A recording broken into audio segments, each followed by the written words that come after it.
pickdogs.com and sportschatplace.com here with your evening live show. Of course, we're going live every day right around 6 o'clock Eastern Standard Time. Our newest show, of course, in addition to our 11 a.m. morning show. What was supposed to be a spectacular day of sports in August has turned to a much, much smaller schedule, but we've got it all covered from top to bottom. We have a great bunch of guests with us today as well as my co-host, Tony T, and our co-host for today, Dana Lane, as well with us. So really excited about that. And, it's an odd day. It's just I woke up in a haze, and it's never left me. I'm just not the same today. And, I can admit that to you guys because I know you guys well enough at this point. But I just want to say that, with every cloud, there's always a silver lining. It was the best August of sports in history. I'm not an Olympics guy, so I don't really care about that stuff. We had baseball, NBA basketball, NHL playoffs in August. How awesome was that when normally it's NFL preseason and baseball, like when division races already decided. So really excited about, the future. And with the NBA now resuming on Saturday and with no games on Wednesday, Thursday, or Friday, that just means the NBA season is going to be 3 days longer at the end. So more basketball, right? More days of basketball spread out. Just like college football, people are like, oh no, the Pac-12's not playing. And, the Big Ten, the lousy conferences aren't playing. It's like, yeah, now they're going to play in the spring or in the winter. We got 6 months of college football. People are worried about it. Anyways, speaking about not worried about it, I'm going to bring in Tony and Dana and we'll get right to it. Hey guys, how you doing? Doing well, Mitch. I'm going to look at the bright side. We got 6 bettable games here for Major League Baseball here that's ready to have first pitch. We'll have picks on just about every game. And, of course, Dana, welcome to the show. I know you're out in Vegas. You're a big follower of the Vegas Golden Knights. Looks like hockey sidelined for a couple of days. But, again, like Mitch said, we'll just extend the season a few more days. That's exactly right. And thanks for having me. I mean, it's hockey crazy out here in Vegas, and you get a lot of insight because I personally know a lot of people that cover the team, and I've covered the team as well. And it is definitely a city where you're going to be able to say one day that this is the NHL is more popular in Vegas than probably the NHL will be, or the NFL will be.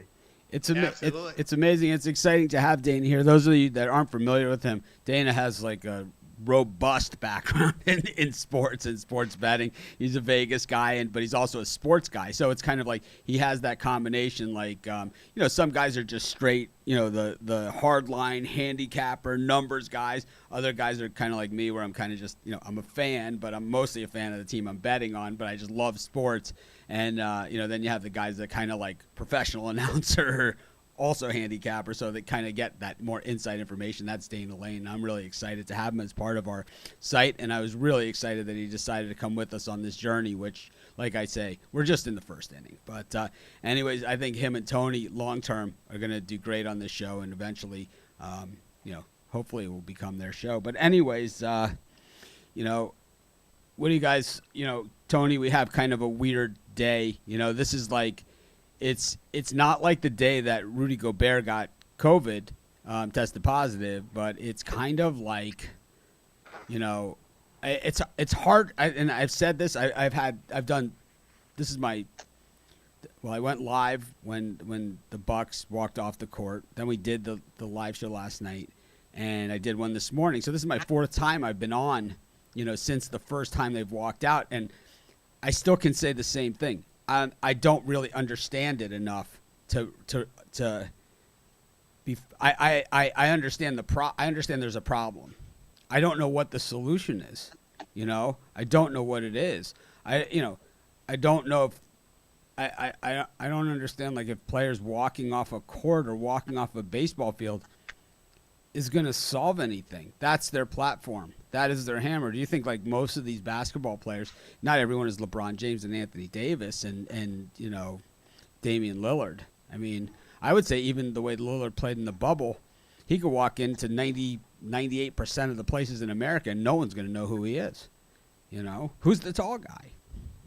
Yeah, I think professional athletes have a lot of influence in today's world, especially with the younger generation. They feel like they would like to get a message out, but I think they need to just sit down with leaders in our country and just sit down and have a talk and just see if they get some movement here on these issues, because that's what they're looking for. I think they just want to be heard. They just want our representatives to take a listen to their issues and get addressed at a very high level in this country. Dana, I mean, you've been in touch with a lot of these athletes. You know these guys. You know, do they feel they can really move the needle here? It's like, and if they are going to move the needle, I mean, do they have a plan? You know, it's like you have to have a plan and kind of a purpose and all of these things. You can't just, you know, even the players were mad at the Bucks for walking off the court. We understand why you did it. We support you, but it's like we said we were going to be solid, you know, as a unit through this stuff.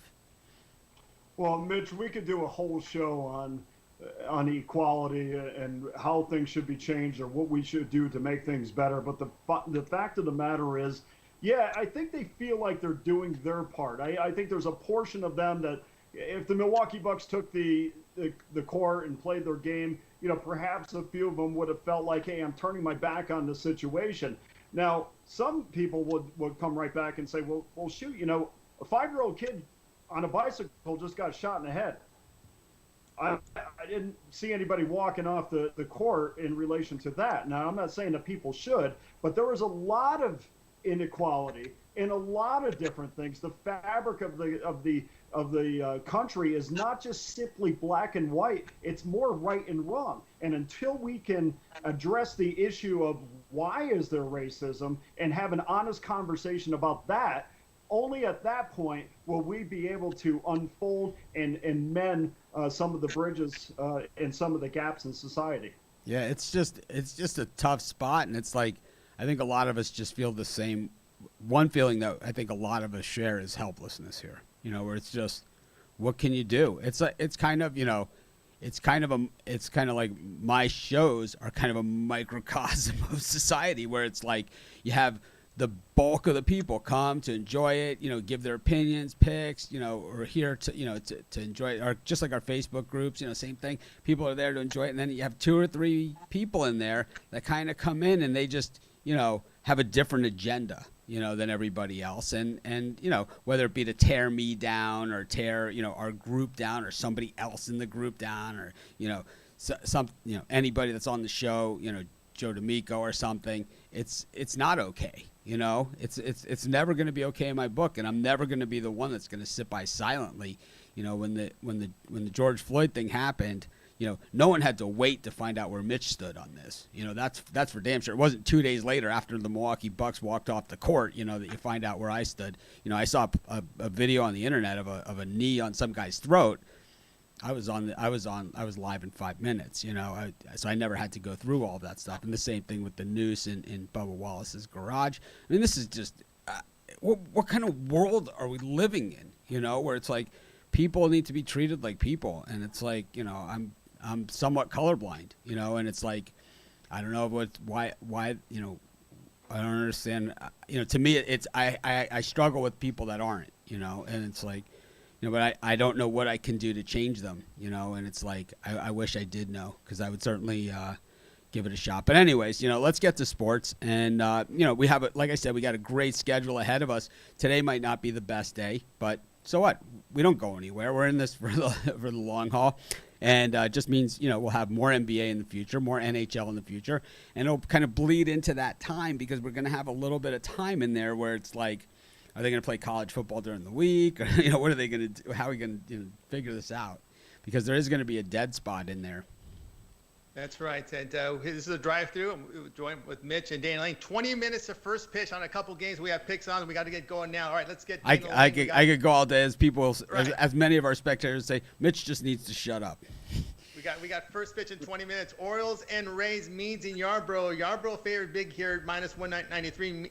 Coming back, big underdog with Orioles, total 8.5. Means has struggled with Yarborough, tough spot. Dana, how do you see this one?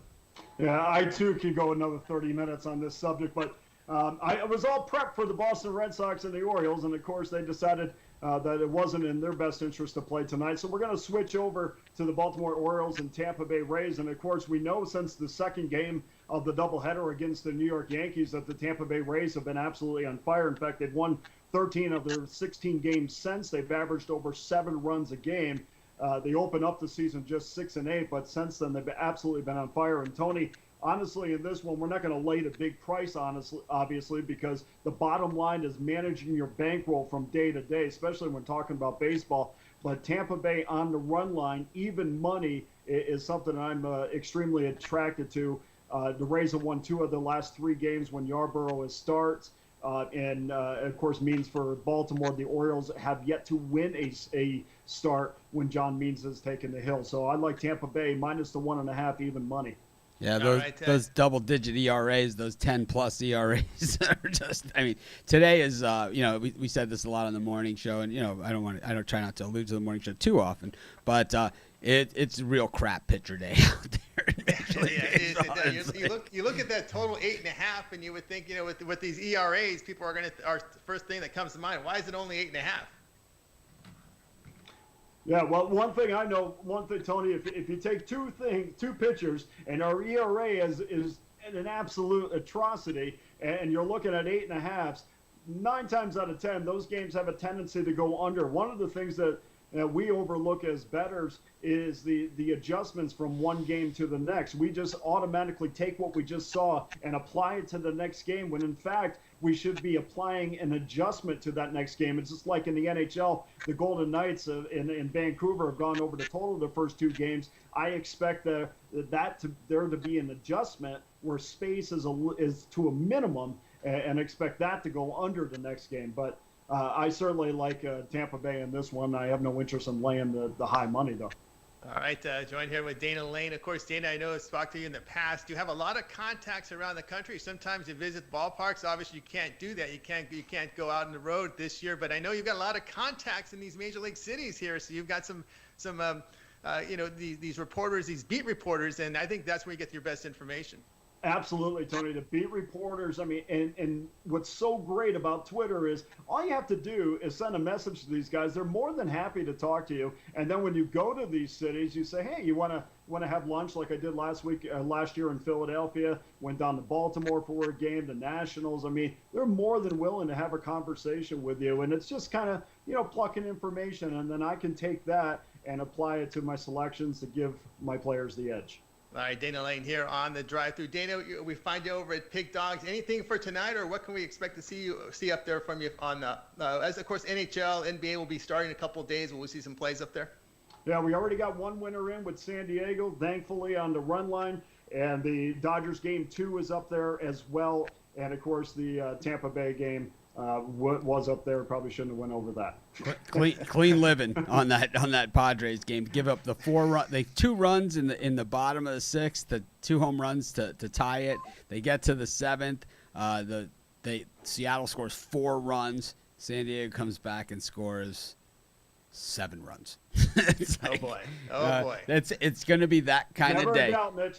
Never in doubt. As I always say on days like this, I say it. Well, I've been saying it for a long time, but I always say, if you happen to be headed to the ballpark, you're going to want to bring a glove. Absolutely. Drive through here. We're on every Monday through Friday, 6 p.m. Eastern time with picks, and we got more picks coming. We'll have picks on most of the games tonight. 6 games to play from Major League Baseball. We'll continue here. We'll go to Chris Ruffalo. First pitch in about 20 minutes. We've got game 2. Padres and Mariners. Kikuchi against Richards. Chris, how you doing today? I'm doing well. How are you guys doing? Doing great. And of course, the matchup features Kikuchi and Richards. Of course, Garrett Richards, I remember him with the Angels. I remember that terrible injury he had on that going to first base and blowing out his knee, and it's been tough for him. But this year he's put it together. Kikuchi, well, last year was tough. This year he's having a difficult time. 12% walk rate this year. He struggled with giving up the home run ball a season ago. But you got to play on this game. That I do, and it's interesting with these doubleheaders. You're seeing how, momentum can completely turn on its head from the top half of an inning to the bottom half. And now in such a short turnaround, you've got a San Diego team that just completed a 4-run comeback with a 7-run comeback bottom half at the last possible chance.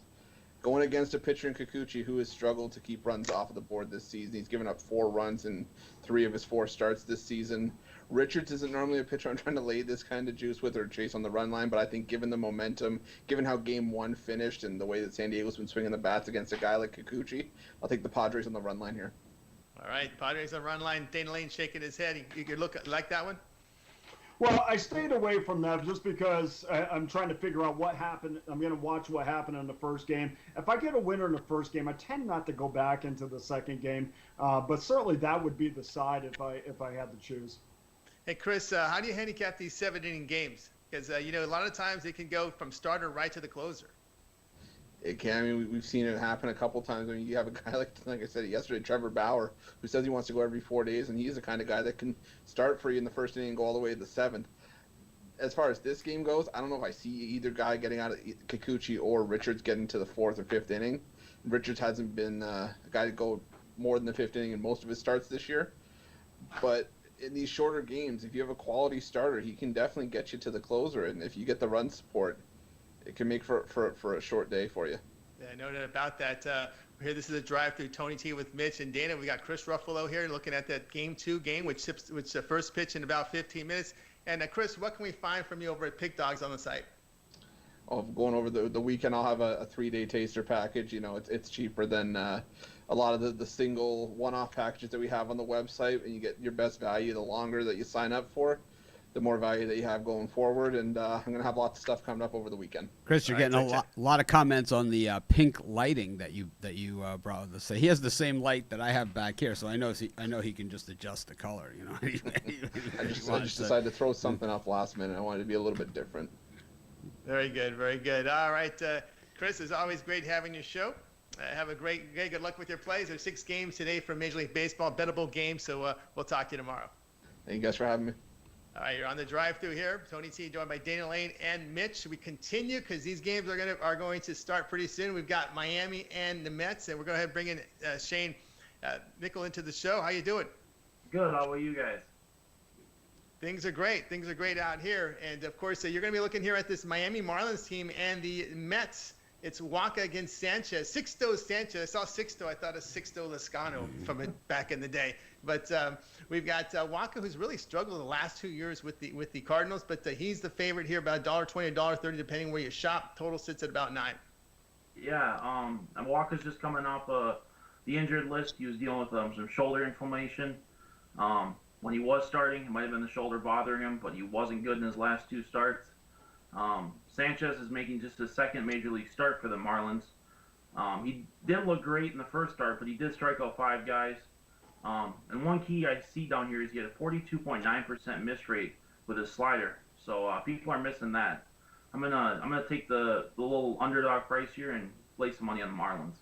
Yeah, the Marlins competing for a wild card berth. Can you believe that? Yeah, I think that's just the product of a shortened season. I mean, you only got to win 25, 30 games, and you're right there with everyone else. So. Yeah, I know the talk. I know Dana. I think the talk in Vegas was some of the bookmakers sweating some of the Marlins tickets they're getting because in the shortened season, some bettors out there will look at some long shots.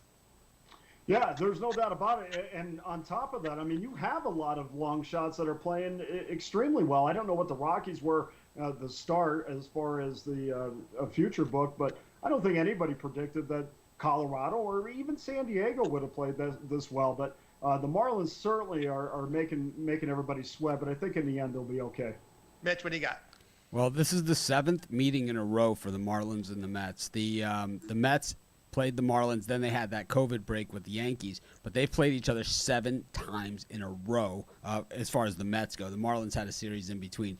The Mets have played the Marlins. This is the 11th time in less than 30 games this season that they played the Marlins. 7 times against the Braves, 11 against the Marlins. This is that weird scheduling that everyone talked about before the beginning of the season, and we're seeing it front and center right now. Yeah, no question about that. Shane, what's your thoughts here on this Mets lineup here? We've seen a couple, we saw that doubleheader where they got goose egg. Yeah, I mean, that's obviously a concern too. I think the Mets lineup does rebound a little bit, but I think it's more Walker's just going to give up the run. So I'd also lean to the over if you're looking for a totals play on that one. All right, total sets around 9. It'll be a 9-inning game here, the Marlins and the Mets. And Shane, I'm over at Pick Dogs. What can we find from you on the site? I'm out for today, but I'm just waiting for. I've had a lot of success with NBA, so I'm just waiting for the NBA to start back up. I'm sure I'll have some baseball games tomorrow too. All right, Shane, it's always great having your show. Have a great day, and good luck with your plays, and we'll talk to you tomorrow. All right, thank you so much. All right, that was Shane here on our show. It's the Pick Dogs, our drive-through as we break down a lot of the games from Major League Baseball. And we've got another game going here now. I hope it's going on. We've got the Reds and the Brewers, and we're going to go ahead and bring in El Ninos in this one. And looked to me like it was going to be Lindblom and Wade Miley in this one. Unmute, my friend. There you go. Oh. All right. Sorry again. We talked about a lot of bad pitchers going today. There's another game with 2 bad pitchers, at least having bad seasons. Miley's coming off a decent season, but he's been very up and down his whole career. We saw them. The Reds are on the 4-game losing streak, but looking pretty good to snap that in their first game of this series, up 3-0 with Sonny Gray on the mound.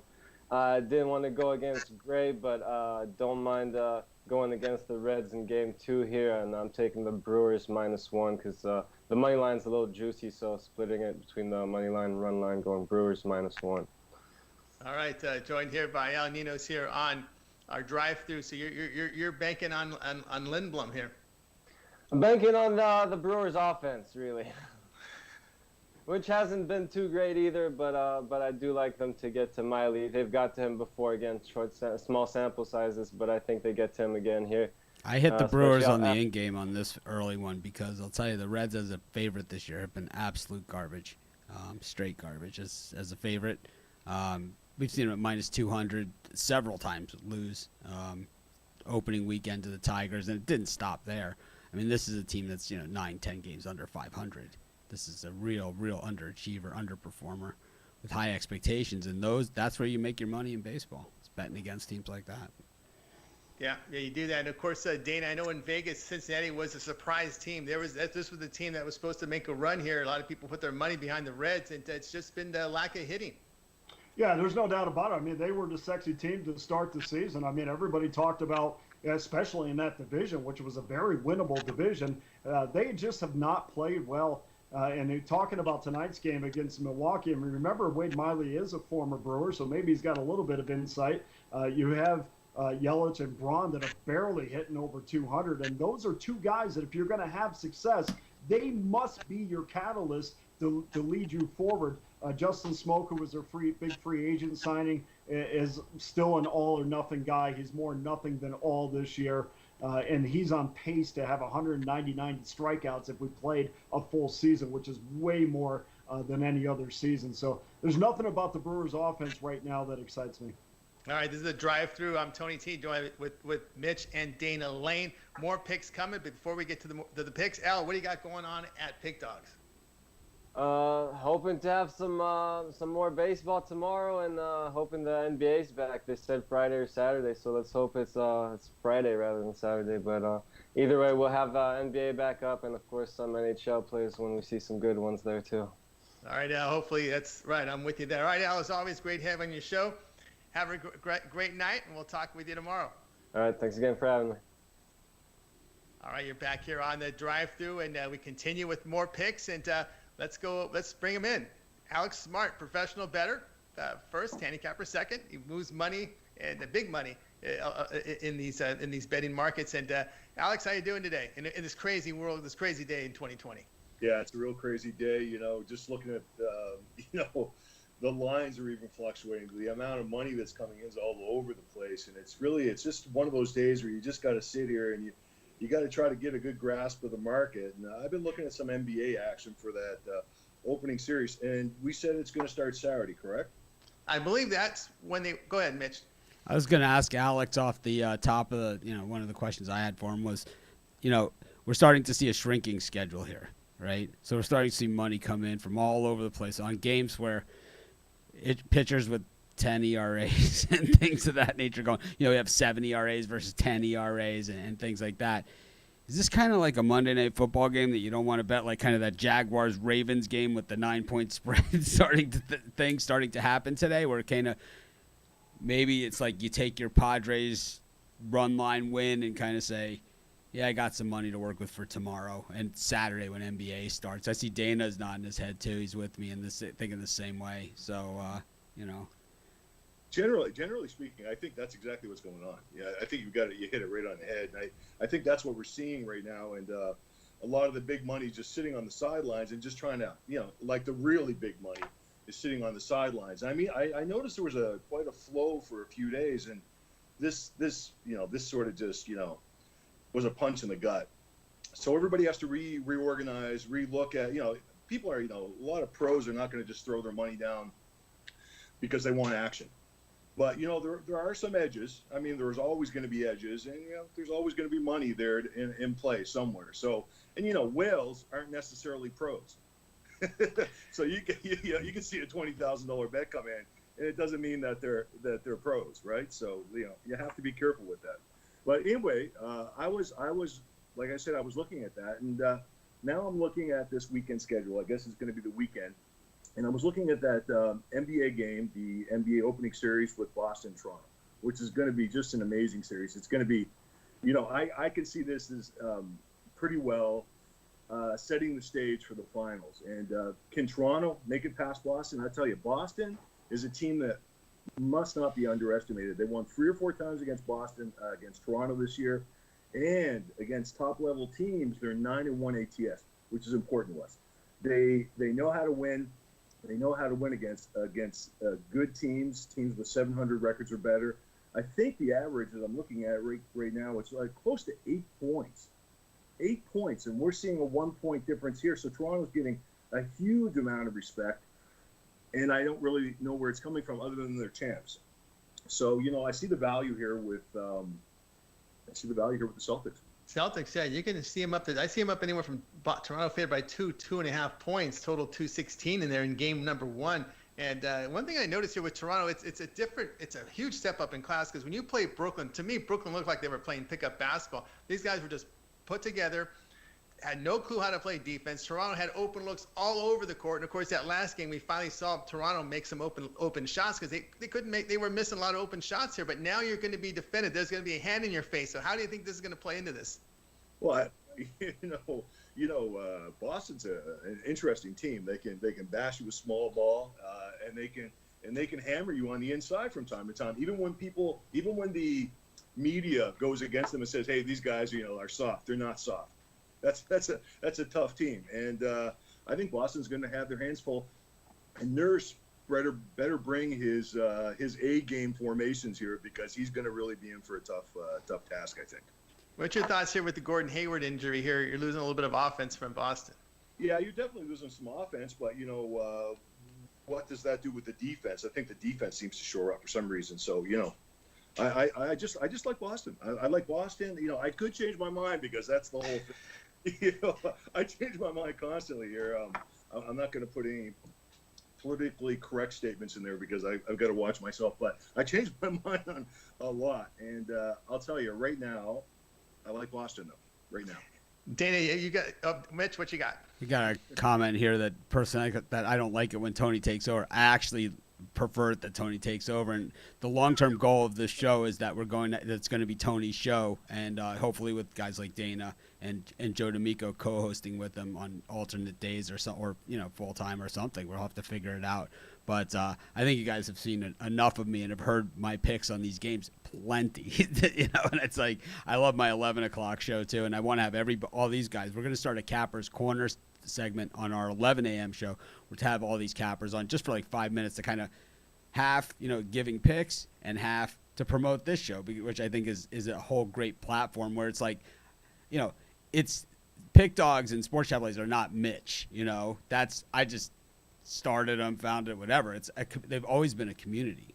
All my sites always have been, and these guys are part of the community. And it's like I think it's time that you guys get to know them up close, personal.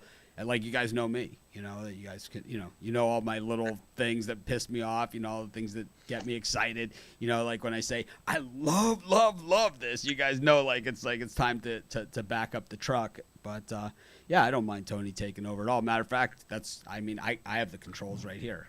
Oops, I hit the wrong button, but I have the controls right here and in my hand, so I could. And it's not the remote control. I could move to wherever I want.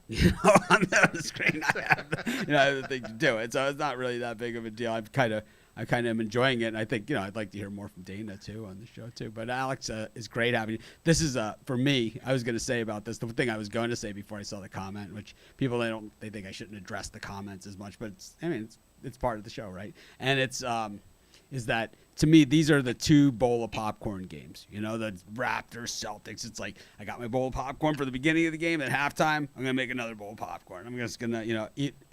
I'm gonna stop what I'm doing. I'm gonna just sit down and watch a game, which isn't something I get to do all that often. But I'm really excited for this series.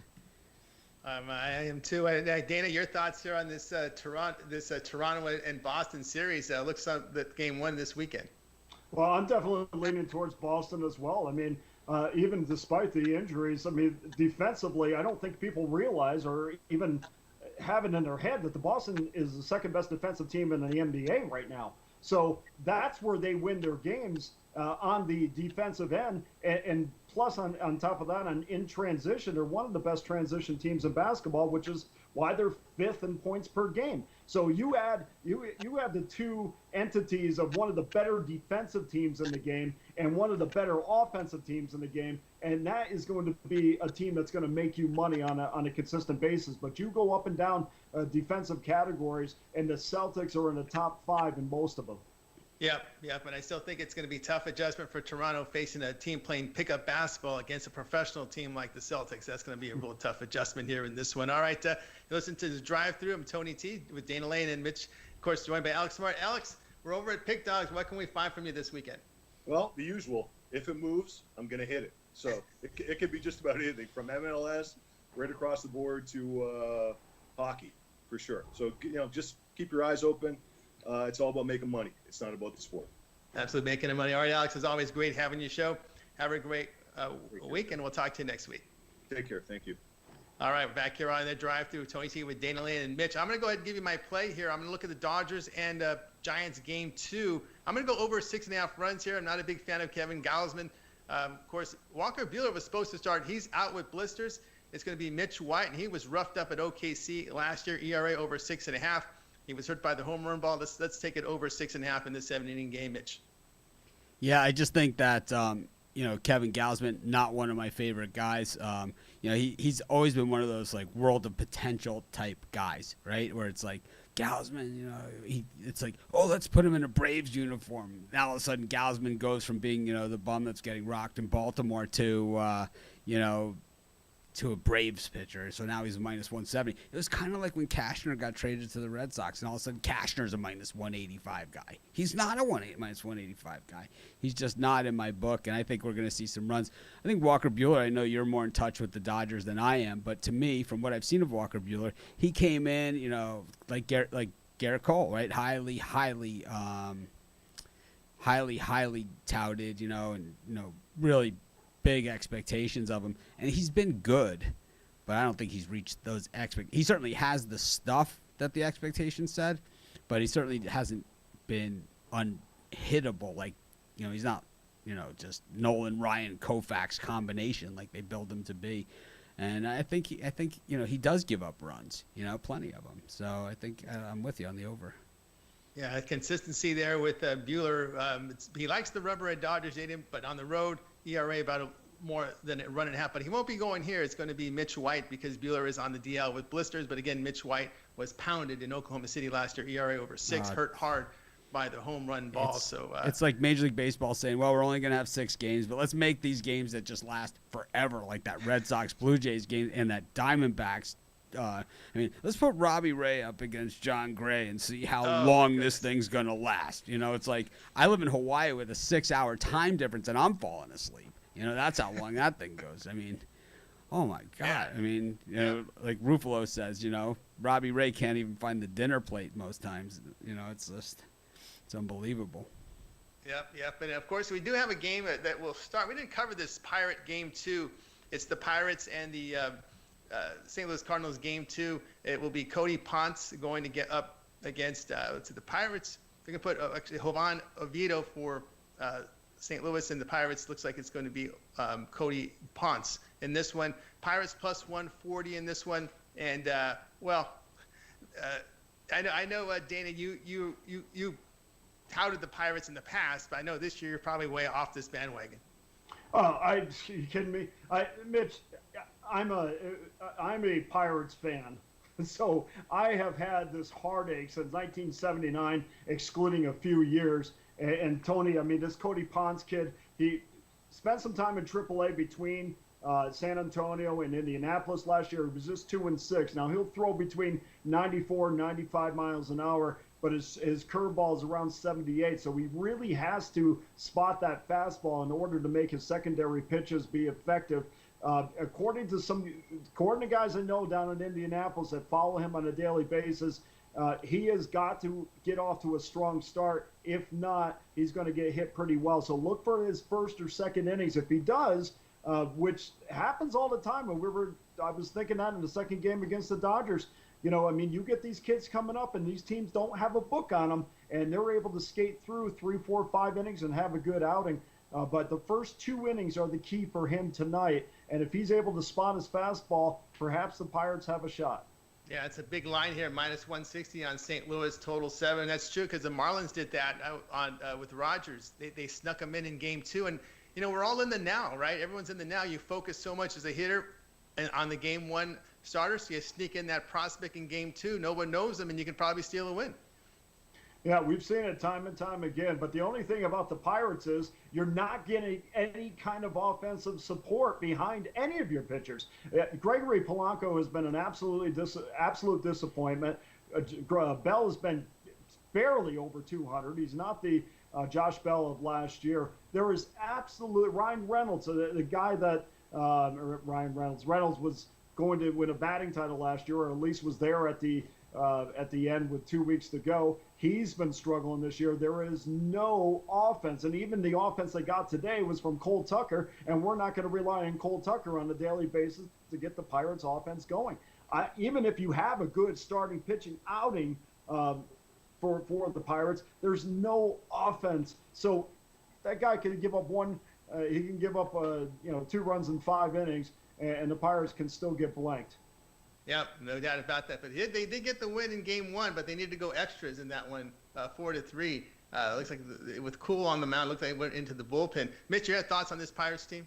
Yeah, I agree with Dana. I always love these first-time starters and the guys, coming up. And, this guy looks good. They certainly have the edge on the mound. The problem is, like Dana said, the Pirates, scored 3 runs in 2 games in Chicago. And it's pretty much been it. It just seems, well, maybe, they pulled the upsets over the weekend. That was the best they looked against Milwaukee. But outside of that, it has been a rough season. They went into the weekend with 4 wins. That's not going to get it done. That projects, 4 wins in 20 games in a 60-game season, and I'm not a mathematician, projects to 12 wins.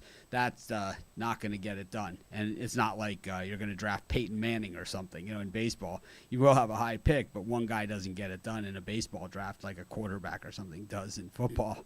So Pirates just have a lot of work to do. Joe D'Amico on yesterday's show talked a lot about the trade deadline and some of those things coming up and how the Pirates might be sellers again. I'm not even sure what they have to sell. Sellers. The only thing that they have to sell, Mitch, is Keanu Kella, who has been an absolute disappointment, and now he's hurt. I don't know, and this is the frustration that Pirates fan will have. Even if they want to build, in past years, you have pieces that you can sell off to build this team.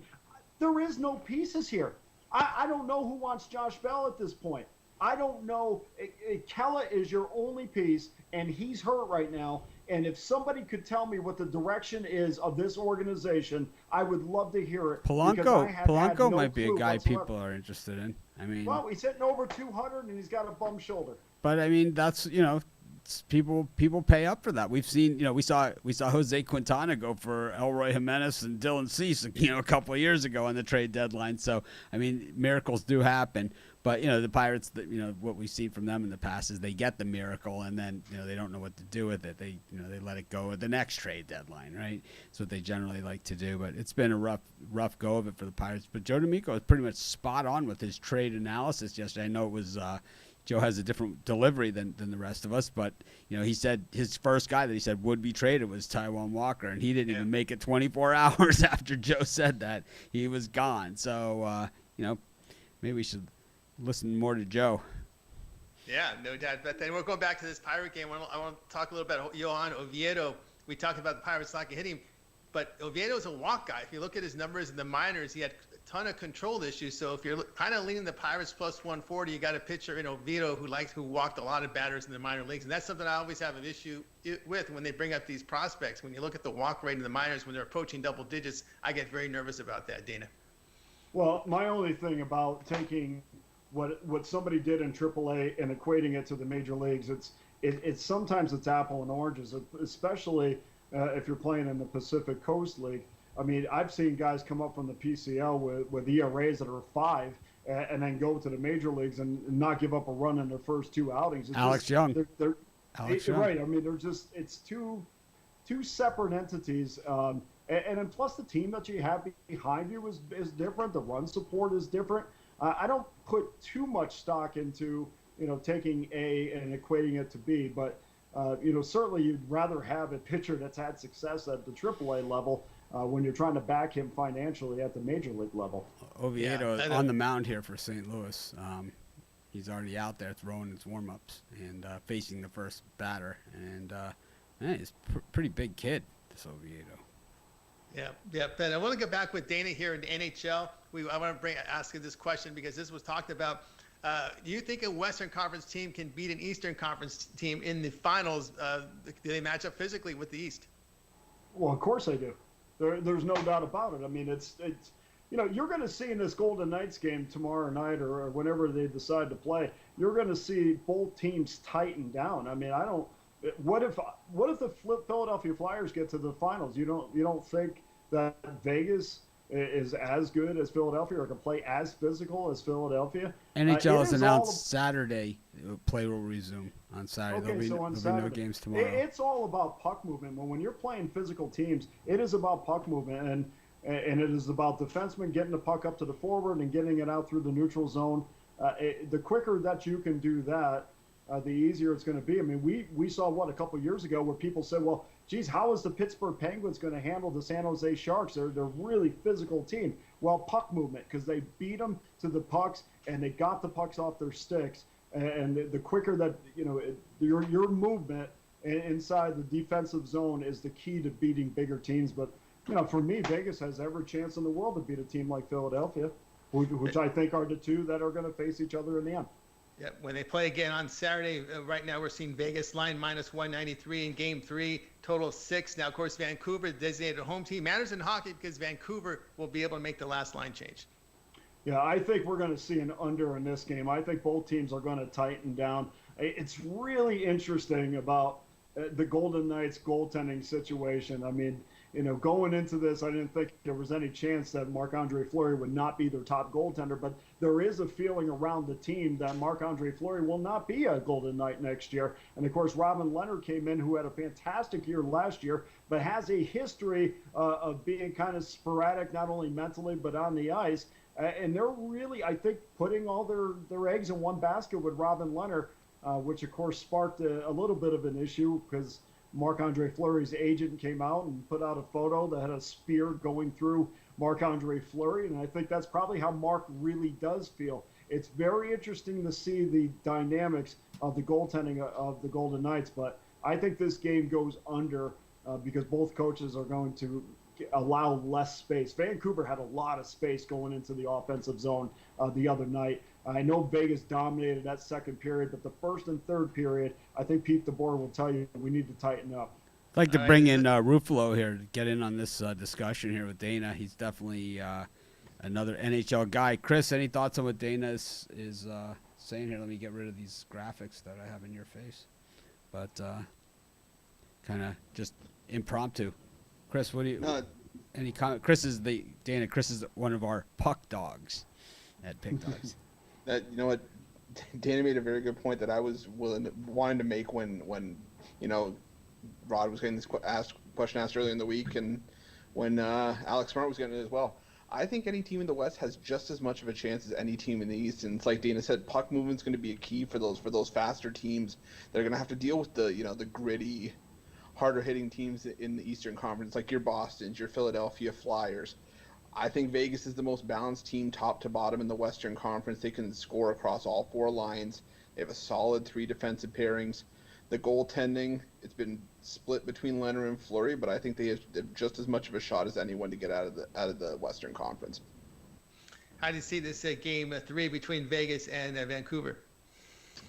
I was leaning towards a higher scoring game because just been the way that the first 2 games have gone. But with these games hanging out around 6, it almost seems like it's that magic number that it's, it's the way the odds makers want it. It could go over 6, could go 4 or 5 goals, but I'm starting to lean towards the under now. I think neither side's going to want to be the one to be the one that makes the mistake here that could hand a 2-1 series lead to the other side. All right, you're listening to and watching the drive-through. I'm Tony T with Mitch and Dana Lane. Of course, Chris Ruffalo, the handicappers who are joining us. And I know, Mitch, that Pig Dog Show morning, 11 a.m. Eastern time, you'll get everyone up to date with all the games scheduled. Hopefully we'll have solid dates for the restart of the NBA, NHL, and, of course, Major League Baseball for Friday. Looks like we're going to have a lot of Major League Baseball on Friday, a lot of doubleheaders. And then, Saturday and Sunday right back at it. And I believe, Chris, we got UFC on Saturday too? Yeah, it looks. I think I mentioned on the morning show today, it looks like there's going to be at least a UFC on ESPN fight night or a main event fight every weekend up until December 12th. Yeah, we'll trade some paint with Jeff Jeter from the shadows of Bristol Motor Speedway. Talk about some NASCAR. Those of you that haven't seen Jeff's saying there's NASCAR tomorrow night. So. Oh, great, great. And will you cover that big college football, Central Arkansas and Austin Peay? I'm in. If there's a line. I'm in. Hold me back. Believe me, we're in. The college football season has started. When you've covered Madden simulated games, Madden simulated Pro Bowls played in the snow, on live, on YouTube Live and Facebook Live and Periscope and Twitch. I tell you, that's a dream matchup, Austin Peay and Central Arkansas. I can tell you the major players offshore have line in this game. The home team, Central Arkansas, anywhere from 4 to 5 point favorite. Look at this total variance in between about 4. It's going to sit about 45.5, 46. Nice. I'm ready for some football. I'll take it. Football? We would have had. All right. We would have been. Late preseason right now in NFL. This would have probably been dress rehearsal week, right? And then next week would have been the one that nobody plays, and we would have been opening up NFL college football season this weekend. This would have been week 0. Yeah, this would have been week 0. So it's like, and we're going to get college football soon. Like Tony said, we looked at the schedule, and I got to say there's some great matchups coming up. I mean, just because, Ohio State and Wisconsin, those are the boring teams anyway. We don't care about those teams, right? You don't want to play, we don't want to play, we don't want to watch it. It's like, now it's like, instead of just ducking teams and playing Ohio, Toledo, and Army, every single week, if you're out of conference, now let's just cancel the whole team. We won't have to play anybody, right? It's like, I got a great idea. We just won't play anybody, and then we'll complain about being pushed out of the Pac-12, right? We'll complain about being pushed out of the national championship. We'll play nobody. It's like, well, I just found out that one team from the Mountain West is going to play, and that's the Air Force. Nice. They are going to play. I read that. Dana, apparently Nebraska's dead set on playing too. They're dead set up. They're not happy about this. Yeah, we've got a pretty good card September 26th. How are you handling this college football season? It's very confusing. I'm just was thinking about that, Tony, because a couple of weeks ago I'm talking to Joe D'Amico, and all of a sudden he says, in a couple of weeks football start, and in my mind I'm still watching hockey, I'm still watching the NBA, I'm watching the MLB, which to me is in the beginning of their season. My mind is not where the calendar says it should be at this point, and I really need to start focusing on these matchups coming up. I pray and I hope, Tony, that things get settled down a little bit. I know COVID numbers in Nevada have been way down.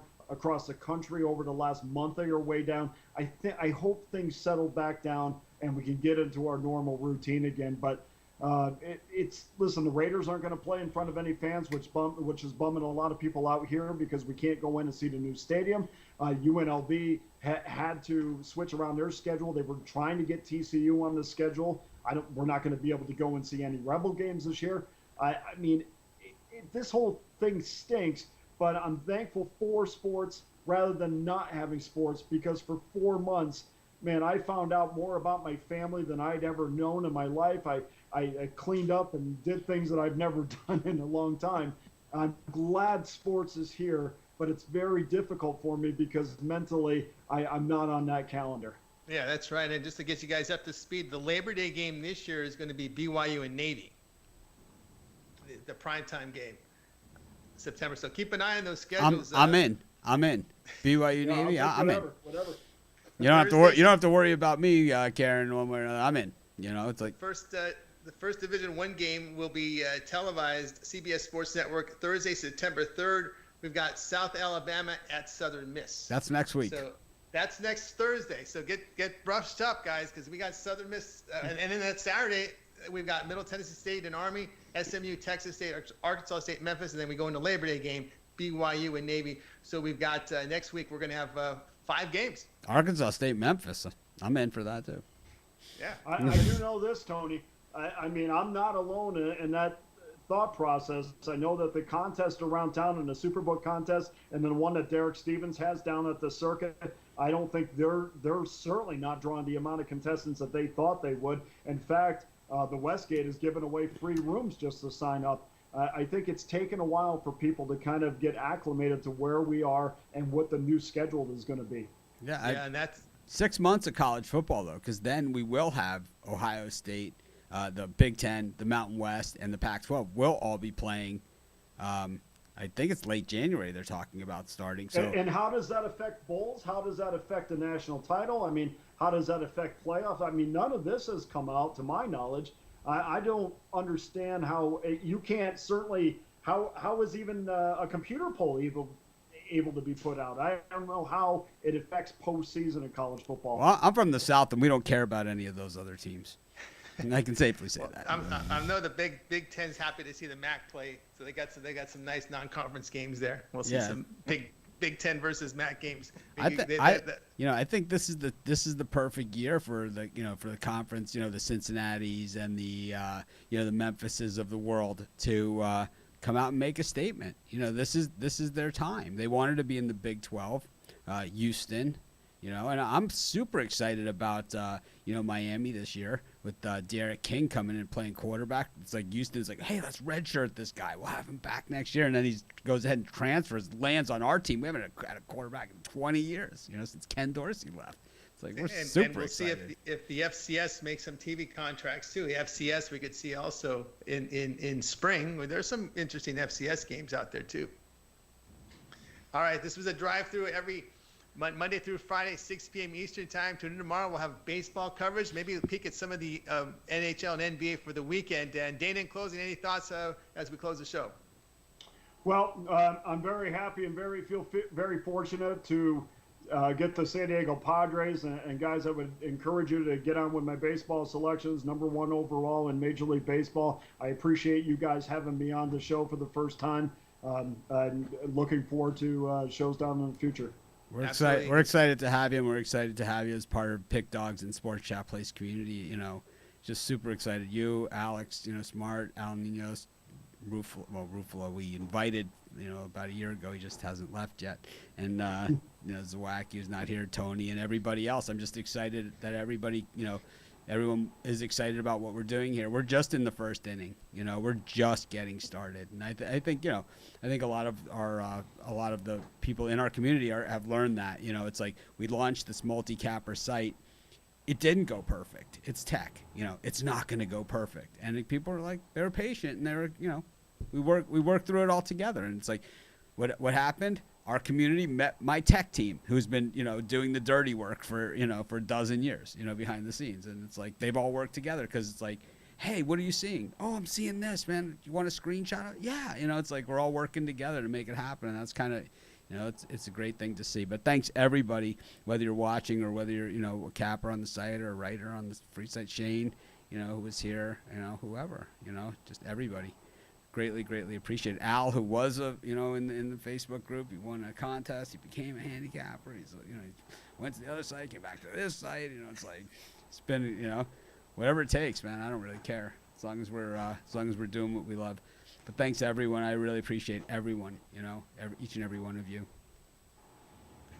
Thank you very much, everyone, and tune in tomorrow, 6 Eastern time. A lot of baseball picks. We'll see if we get in some NBA, NHL. We may have an opinion on Austin P and Central Arkansas. We'll see you guys tomorrow. Don't forget, at 11 a.m. Eastern time for Mitch's show. I'm going to be studying that Austin P Central Arkansas. Thanks, everyone. Have a great